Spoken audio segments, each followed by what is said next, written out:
जब मैं अपनी बात शुरू करूंगा, ये जो टाइटल है फ्री एंड इक्वल, और जब पूछा शालिनी ने तो मेरा कान थोड़ा विचलित हो रहा था सुनने को, और वो शब्द मेरे पास नहीं आया। मैं दो शब्द इंतजार कर रहा था आएगा, एक था नागरिक और एक था संविधान।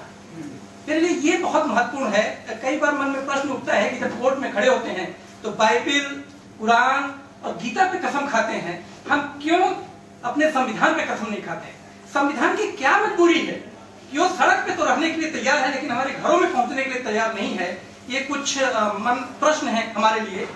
और क्या एक यहाँ जब मैं बोल रहा हूँ, मेरा काम है, मैं काम कर रहा हूँ हिंसा पे, लेकिन शायद मेरा काम नहीं है, मेरी जिंदगी भी है, मेरा सपना है, और मेरी कोशिश है कि ज्यादा से ज्यादा पुरुष का एक सपना बन सके, क्योंकि हम अपने सारे पुरुषों की मुक्ति भी इसी बात में देख पाते हैं कि महिलाओं की आजादी है, महिलाओं के लिए हिंसा रहित जगह सुनिश्चित है। अगर वो नहीं है तो मैं आजाद नहीं हूँ। अगर मेरी पत्नी सुरक्षित नहीं है, मेरी बेटी सुरक्षित नहीं है, मेरी माँ सुरक्षित नहीं है, मैं यहाँ पे चैन से बैठ कर नहीं सकता।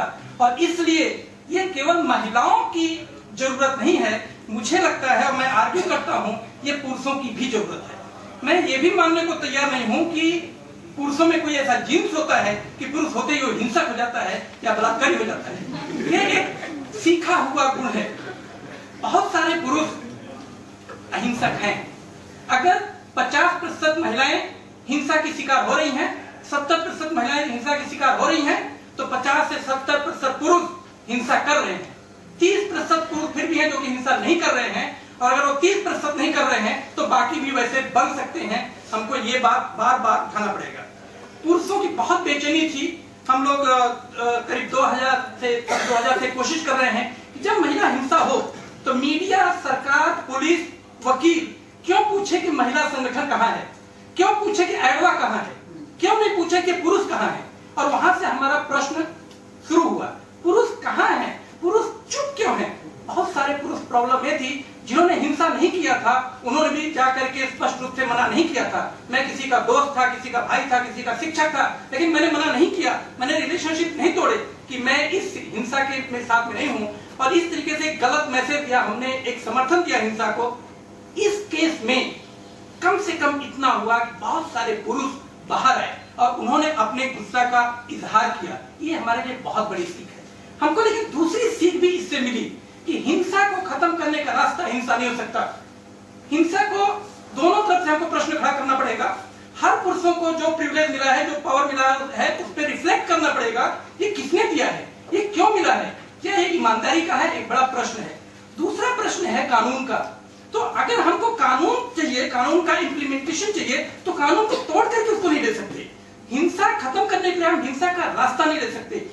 और एक बहुत बड़ी हिंसा का बात जो सहबा जी कर रही थी, और इसमें जो पावर जुड़ा है, मैं उसमें एक और चीज जोड़ूंगा जो कि पूरा एक पितृसत्ता एक ढांचा बन गया है, एक दर्शन बन गया है, जिसमें हम लोगों को इसको चुनौती देनी पड़ेगी। अब पितृसत्ता को एक बहुत बड़ा समर्थन हमारी आक्रामक मर्दानगी दे रही है।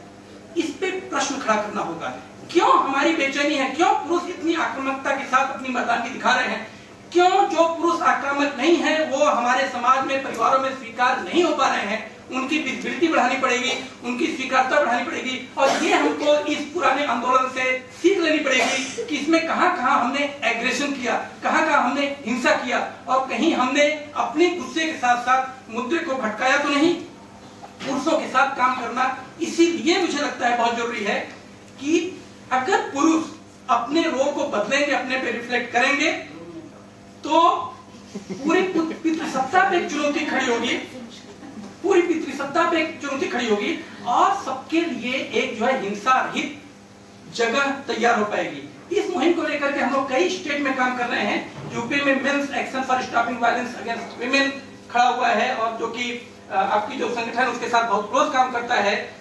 Forum to engagement for gender equality national level पे खड़ा हुआ है। महाराष्ट्र में, बिहार, मध्य प्रदेश में, झारखंड में पुरुषों का नेटवर्क बन रहा है। मावा बहुत पहले 86 में बना था। पुरुष अपनी जिम्मेदारी से भाग नहीं सकते। हमारे पास कोई रास्ता नहीं है। अगर हम अपनी भूमिका नहीं समझेंगे और नहीं निकालेंगे तो हमारे लिए बहुत मुश्किल होगा। हिंसा तो दूर होकर के रहेगी। महिलाएं इतनी आगे आ रही हैं, ये प्रगति का द्योतक है। इतनी महिलाएं यहाँ खड़ी हैं, ये तो खड़ी होंगी। हम सारे पुरुषों को तय करना है कि हम कहाँ खड़े हैं। हमारी क्या जिम्मेदारी है, और हमारी सिर्फ एक मांग है कि ज्यादा से ज्यादा पुरुष हम लोगों को तैयार करना शुरू करें कि हिंसा पे चुप्पी तोड़ो। ऐसे सभी कथन या ऐसे सभी व्यवहार जो कि महिलाओं की गरिमा या किसी भी व्यक्ति की गरिमा को ठेस पहुंचाते हैं, तोड़ते हैं, उनके खिलाफ आवाज उठाएं।